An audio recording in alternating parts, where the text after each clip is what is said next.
Carlos Alcaraz was not shaped by comfort or fame, but by asphalt courts in El Palmar, a small town in southeastern Spain. His father, a former academy coach, didn't raise a prodigy with pressure. He raised a boy who simply loved to play. There were no promises of greatness, no shortcuts, just repetition, resilience, and an early understanding that tennis rewards both joy and sacrifice. From a young age, Alcaraz showed something that cannot be taught: appetite, not just for winning, but for competing. He chased every ball like it was his last, not because someone demanded it, but because something inside him refused to quit. Spanish tennis has produced legends before him, but what set him apart was his attitude, light on ego, heavy on intent. As a child, he watched Rafael Nadal, not as a distant idol, but as a blueprint of discipline. Yet where Nadal was all intensity and grit, Alcaraz added looseness, creativity, and instinct. He didn't want to copy greatness, he wanted to bend it into his own version.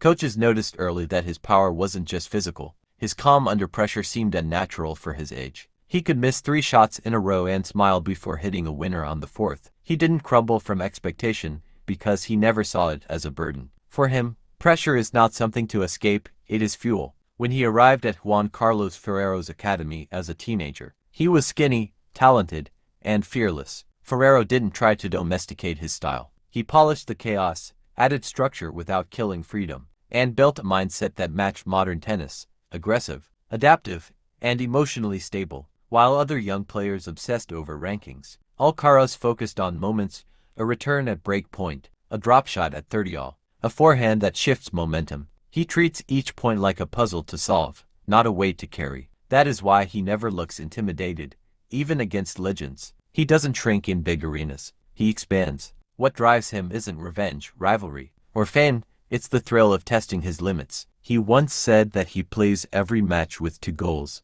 to entertain and to evolve. That balance between showmanship and self-improvement has made him more than a promising athlete. It has turned him into a symbol of a new tennis era, one where joy and competitiveness coexist at the highest level. Carlos Alcaraz didn't enter the ATP Tour quietly, he arrived like a shockwave. His early matches weren't just wins, they were statements. Tennis audiences saw something rare: the physical explosiveness of a veteran, combined with the spontaneity of a street player. He didn't wait his turn in the hierarchy, he disrupted it. His first ATP title came at just 18, but it was his run at the 2022 US Open that transformed him from a rising name into a global force. In New York, he didn't just survive 5-set battles, he thrived in them. His endurance, shot-making, and refusal to panic under pressure left seasoned opponents rattled. When he won the title and became the youngest world no.1 in history, it felt less like a surprise and more like a confirmation. Stylistically,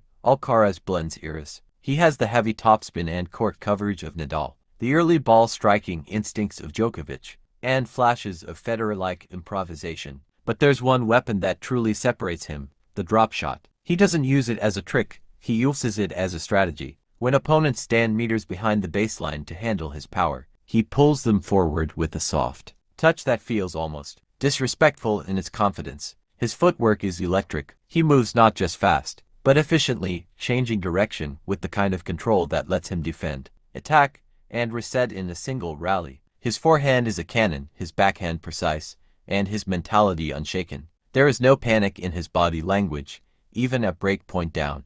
And then came Novak Djokovic, the benchmark of mental steel and precision. Their first real clash, the 2023 Wimbledon final, felt like a passing of the torch and a tug-of-war at the same time. Djokovic, master of tradition, met Alcaraz, ambassador of the future. The match showed that Alcaraz doesn't just aim to challenge legends. He aims to absorb their strengths and outgrow them. Their rivalry is unique, not built on hostility but on mutual recognition. Djokovic sees that Alcaraz represents the evolution of the sport, while Alcaraz sees Djokovic as both an obstacle and a mentor through competition. Every time they face each other, the subtext is clear: one is trying to maintain an empire, the other is building his own. While some young players freeze under the aura of champions, Alcaraz confronts them with respect, but without fear. He doesn't abandon his style to play safe. He plays bold, as if he trusts that his best tennis belongs on the biggest stages. What truly separates Carlos Alcaraz isn't just talent, it's how he thinks. He plays with joy, but not immaturity. He smiles in pressure moments, not because he underestimates them,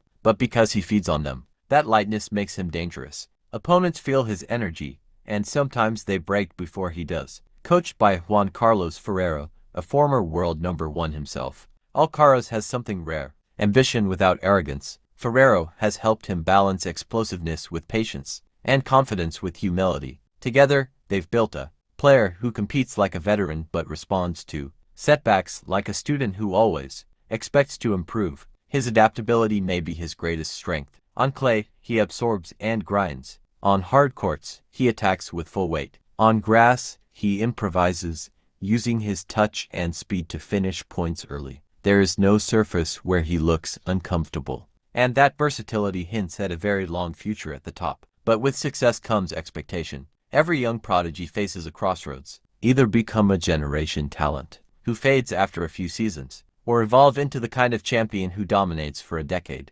Alcaraz seems determined to become the latter. He trains not as if he has already arrived, but as if someone is chasing him. Physically, he is built for longevity, compact, strong, and explosive without being rigid. Mentally, he has already shown he can lose and return sharper. After tough defeats, he rarely makes excuses. He studies, adjusts, and re-enters the fight with belief intact. There's also something refreshing about how he carries the spotlight. He doesn't try to play a role. He doesn't perform a persona. He talks about his family, his team, and his love for the sport without cliches. He is open, but not reckless with his image. That balance makes him likable across generations. And then there's the future. The era after Djokovic, Nadal, and Federer was once feared. Many thought the sport would lose its identity. Instead, Alcaraz has made the transition feel exciting rather than uncertain. He is not trying to be the new anyone. He is building something that blends tradition with innovation. If he stays healthy and motivated, he could become the defining figure of the next decade. Not because the path is easy, but because he runs toward challenges instead of away from them. Every match seems to carry the same message: tennis is evolving, and he plans to lead that evolution. Carlos Alcaraz is not a promise anymore. He is proof that the next era has already begun.